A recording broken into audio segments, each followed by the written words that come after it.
أعوذ بالله من الشيطان الرجيم بسم الله الرحمن الرحيم وما آتاكم الرسول فخذوه وما نهاكم عنه فانتهوه.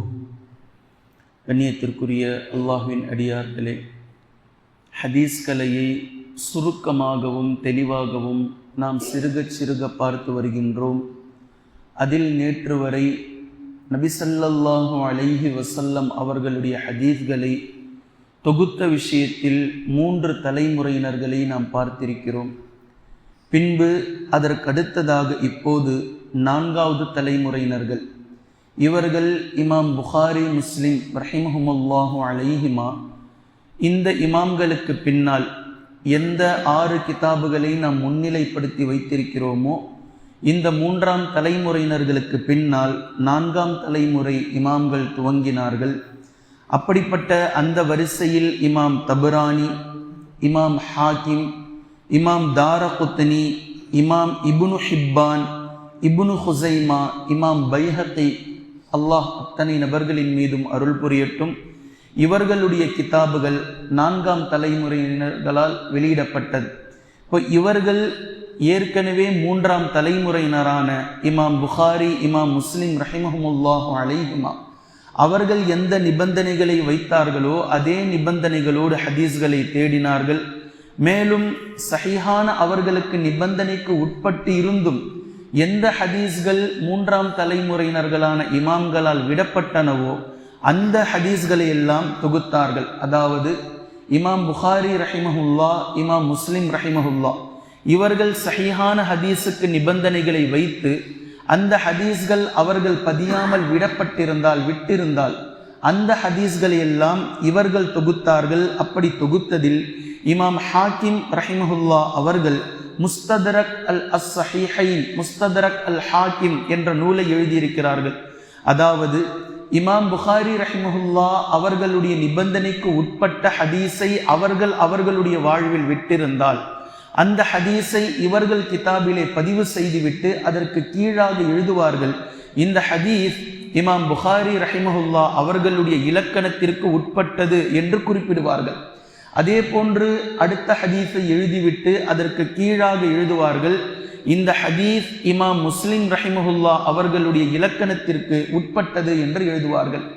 இப்படி இந்த இருவர்களுடைய இலக்கணத்திற்கும் உட்பட்டிருந்தால் அந்த ஹதீஸின் கீழாக ஜாம்பவான் ஆகிய 2 இமாம்களுடைய இலக்கணத்திற்கும் உட்பட்டது இந்த ஹதீஸ் என்று எழுதுவார்கள். அப்படித்தான் அல் முஸ்ததரக் அஸ்-ஸஹீஹைன் என்ற நூலை எழுதியிருக்கிறார்கள். அதாவது இமாம் புகாரி, இமாம் முஸ்லிம் 2 இமாம்களும் சஹீஹான இலக்கணம் போட்டும் அவர்களுடைய இலக்கணத்தில் கைகூடாத ஹதீஸ்கள், அதாவது அவர்களிடத்தில் வராத ஹதீஸ்களை தொகுத்திருக்கிறேன், அவர்களால் விடப்பட்ட ஹதீஸ்கள் என்று அவர்கள் எழுதியிருக்கிறார்கள். இது ஹாக்கிம் இமாம் எழுதிய ஹதீஸ் தொகுப்புகள்.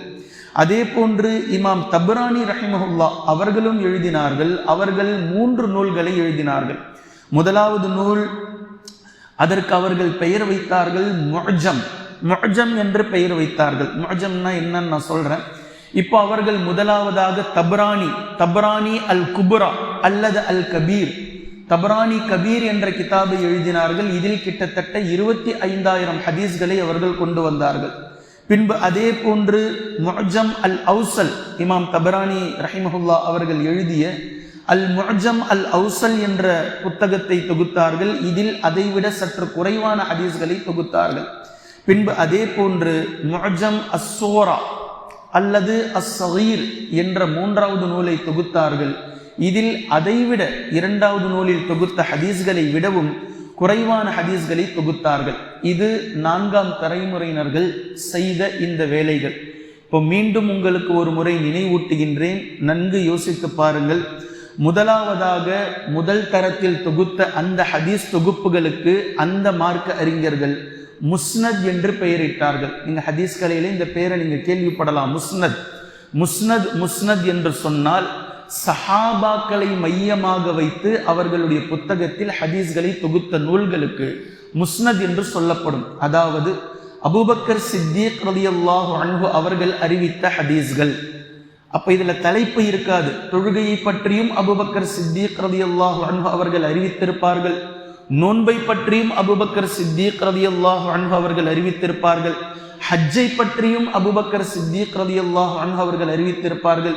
இப்படிப்பட்ட எல்லா ஹதீஸ்களும் அபூபக்கர் சித்திக் ரலியல்லாஹு அன்ஹு என்ற தலைப்பை போட்டு அதற்கு கீழாக வந்துவிடும். இது ஒட்டுமொத்தமாக அப்படியே வந்துவிடும். அதே போன்று உமர் ரலியல்லாஹு அன்ஹு அவர்கள் அறிவித்த ஹதீஸ்கள், அதில் எல்லா வகையான ஹதீஸ்களும் இருக்கும். அலி ரலியல்லாஹு அன்ஹு அவர்கள் அறிவித்த ஹதீஸ்கள், அதில் எல்லா வகையான ஹதீஸ்களும் இருக்கும்.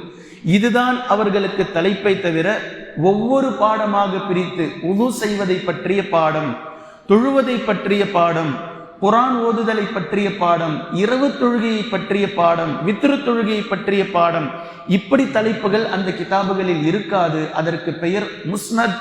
இந்த முஸ்னது தான் முதல் தலைமுறையினர்களால் தொகுக்கப்பட்ட கிதாப். பின்பு இரண்டாவது சஹீஹ் சுனன். இந்த சஹீஹ் சுனன் என்பது இமாம் புகாரி ரஹிமஹுல்லா அவர்கள், இமாம் முஸ்லிம் ரஹிமஹுல்லா அவர்கள், இவ்விருவர்களுடைய கிதாபுகள் ஹதீஸ் கலையில் சஹீஹைன், சஹீஹ் என்று பெயரிடப்படுகின்றது. இந்த இருவர்களை தொடர்ந்து கிதாபுகளை தொகுத்த அடுத்த 4 இமாம்களுடைய கிதாபுகள், அதாவது திர்மிதி, அபூ தாவூத், இப்னு மாஜா, நஸஈ, அத்தனை இமாம்களின் மீதும் அல்லாஹு தஆலா அருள் புரியட்டும், இவர்களுடைய கிதாபுகளை சுனன் என்று கூறப்படுகின்றது. சுனன் அபூ தாவூத், சுனன் திர்மிதி, சுனன் இப்னு மாஜா. ஏனென்றால் இது ஹதீஸ் தொகுப்புகள்.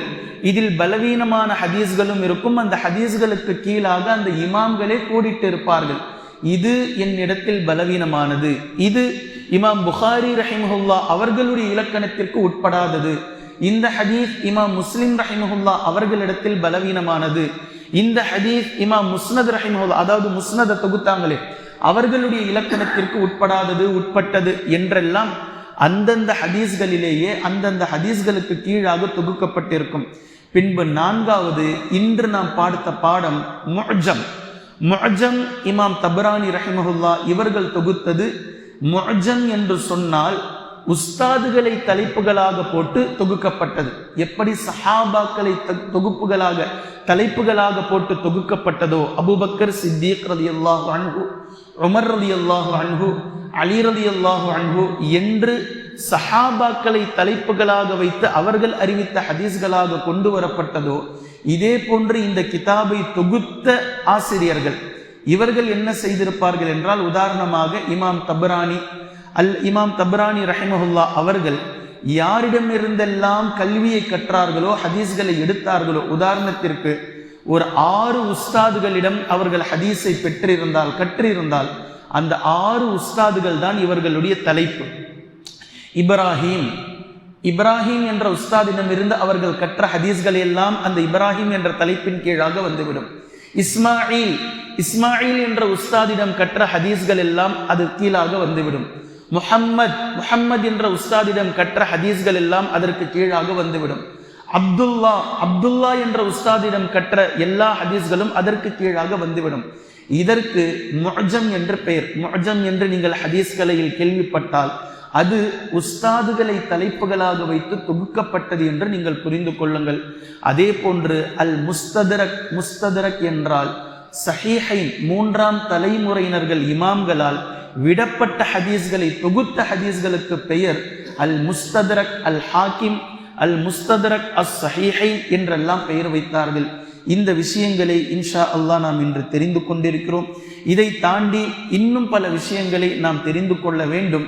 சுருக்கமாக இடைக்குறிப்பாக ஒரு விஷயத்தை நாம் புரிய வேண்டும். உதாரணத்திற்கு ஹதீஸ் கலையில் பொதுவாக இன்று நாம் ஹதீஸ்களை மாத்திரமே பார்க்கிறோம். அதாவது தமிழாக்கம் செய்யப்பட்ட ஒரு ஹதீஸ் நூலை நீங்கள் எடுத்து பார்த்தால் தமிழில் இருக்கக்கூடிய ஹதீஸுக்கு மேலாக உமர் இப்னுல் ஹத்தாப் ரலியல்லாஹு அன்ஹு அவர்கள் அறிவிக்கிறார்கள், அல்லாஹ்வின் தூதர் ஸல்லல்லாஹு அலைஹி வஸல்லம் அவர்களிடம் கேட்டதாக என்று போடப்பட்டிருக்கும். 2 பேர் தான் மேலே இருப்பாங்க. ஒன்று சஹாபி, மற்றொன்று அல்லாஹ்வின் தூதர் ஸல்லல்லாஹு அலைஹி வஸல்லம் அவர்கள். அதற்கு கீழ் ஹதீஸ் வந்துடும். நபி ஸல்லல்லாஹு அலைஹி வஸல்லம் அவர்கள் கூறினார்கள், செயல்கள் அனைத்தும் எண்ணங்களை பொறுத்தே அமைகின்றன என்று ஹதீஸ் துவங்கிவிடும். அப்படியே நீங்க அரபியில இந்த பக்கம் இருக்கிறத நீங்க பார்த்தீங்க அப்படின்னா, ஹதீஸ் துவங்குவதற்கு முன்னால் இன்னமல் அமாலு பின்னியாத் என்ற இந்த சொற்றொடருக்கு முன்னால் இமாம் புகாரி ரஹிமஹுல்லா அவர்களுக்கு நபி ஸல்லல்லாஹு அலைஹி வஸல்லம் அவர்களிடமிருந்து இடையில் யாரெல்லாம் ஹதீஸ்களை கொண்டு வந்து சேர்த்தார்களோ அந்த வரிசையே இருக்கும். அதற்கு பெயர்தான் சனத் என்று குறிப்பிடுவார்கள். தமிழில் இதற்கு பெயர் சங்கிலி தொடர். ஹத்தசனா என்று துவங்கும். ஹத்தசனா என்பது இமாம் புகாரி ரஹிமஹுல்லாஹ் சொல்றாங்க. நமக்கு செய்தி அறிவித்தார். யார் அறிவித்தார்? அவருக்கு மேலாக இருக்கக்கூடிய ஹுமைதி அப்துல்லா என்பவர் அறிவித்தார். அதாவது ஹுமைதி அப்துல்லாவிடம் நானே நேரடியாக கேட்டேன் அப்படின்னு புகாரி ரஹிமஹுல்லாஹ் சொல்றாங்க. இப்போ அவர் என்ன செய்தார்? சுஃபியான் ரஹிமஹுல்லாவுக்கு மாணவராக இருந்தார். யாரு? ஹுமைதி அப்துல்லா.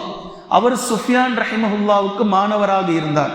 சுஃபியான் ரஹிமஹுல்லா அவர்கள் யஹ்யா இப்னு சயீத் ரஹிமஹுல்லா அவர்களுக்கு மாணவராக இருந்தார்கள். அவர்கள் முஹம்மது இப்னு இப்ராஹிம் ரஹிமஹுல்லா அவர்களுக்கு மாணவராக இருந்தார்கள். அவர்கள் நேரடியாக தபஉ தாபிஈனில் வருவார்கள். அவர்கள் அல்கமா இப்னு வக்காஸ் ரஹிமஹுல்லா அவர்களுக்கு மாணவராக இருந்தார்கள். அல்லது அவர்களிடமிருந்து நேரடியாக கேட்டார்கள். அவர்கள் தாபி. பின்பு அவர்கள் உமர் இப்னுல் ஹத்தாப் ரலியல்லாஹு அன்ஹு அவர்களிடமிருந்து கேட்டார்கள். அவர்கள் சஹாபி. அவர்களுக்கு பின்னால் நபி ஸல்லல்லாஹு அலைஹி வஸல்லம் அவர்களிடமிருந்து உமர் இப்னுல் ஹத்தாப் ரலியல்லாஹு அன்ஹு அவர்கள் கேட்டார்கள் என்ற இந்த தொகுப்பு கொடுக்கக்கூடிய வரிசை இதற்கு சனத் என்று கூறப்படும். இது சங்கிலி தொடர். பின்பு கூறப்படக்கூடிய செய்தி இருக்கின்றதே, இன்னமல் அமாலு பின்னியாத் வ இன்னமா லிகுல்லி இம்ரிஇன் மா நவா என்று சொல்லக்கூடிய இந்த ஹதீஸ், நபி ஸல்லல்லாஹு அலைஹி வஸல்லம் அவர்கள் என்ன சொன்னார்களோ அதற்கு மத்தன் என்று சொல்லப்படும். ஹதீஸுக்கு மத்தன். ஹதீஸை தொகுத்த இந்த சங்கிலி தொடருக்கு சனத் என்று அரபியில் கூறப்படும். இப்படி இந்த தொடரை யார் வைத்திருக்கிறார்களோ இவர்களுக்கு ஹதீஸ் கலையில் ஷைகுல் ஹதீஸ் என்று கூறப்படும். அதாவது இவர் யாரிடமிருந்து கேட்டாரோ, இன்றும் ஷைகுல் ஹதீஸ்கள் இருக்கிறார்கள் அல்ஹம்துலில்லாஹ். இப்போ நம்ம மதனி சாப் இருக்கிறாங்க ஷைகுல் ஹதீஸ். இவங்களுக்கு இங்கிருந்து நபி ஸல்லல்லாஹு அலைஹி வஸல்லம் அவர்கள் வரைக்கும் கொண்டிருக்கக்கூடிய தொடர் இருக்கும். இந்த தொடர் கபீர் மதனி ஹஸ்ரத் இருக்கிறாங்க. இவங்க கிட்ட ஹதீஸ் தனக்கு யாரிடம் இருந்து கிடைத்தது? அவர்களுடைய உஸ்தாத், அவர்களுடைய உஸ்தாத், அவர்களுடைய உஸ்தாத் என்ற இந்த வரிசை நபி ஸல்லல்லாஹு அலைஹி வஸல்லம் அவர்கள் வரைக்கும் போய் சென்று சேர்ந்தால் இதற்கு பெயர்தான் ஷைகுல் ஹதீஸ். ஹதீஸ் கலையில் முதிர்ச்சி அடைந்தவர்கள் என்ற இந்த விஷயத்தை வைத்திருப்பார்கள். அல்லாஹு தாலா அடுத்தடுத்த விஷயங்களை இன்ஷா அல்லாஹ் சுருக்கமாக நாம் தெரிந்து கொள்வதற்காக முயற்சிப்போம். குர்ஆனையும் ஹதீஸையும் தெளிவாக விளங்கிக் கொள்வதற்காகவும் அதை நடைமுறைப்படுத்துவதற்காகவும் அல்லாஹு தாலா அருள் புரிவானாக. சுப்ஹானக அல்லாஹும்ம பிஹம்திக அஷ்ஹது அல்லா இலாஹ இல்லா அன்த அஸ்தக்ஃபிருக வ அத்தூபு இலைக்.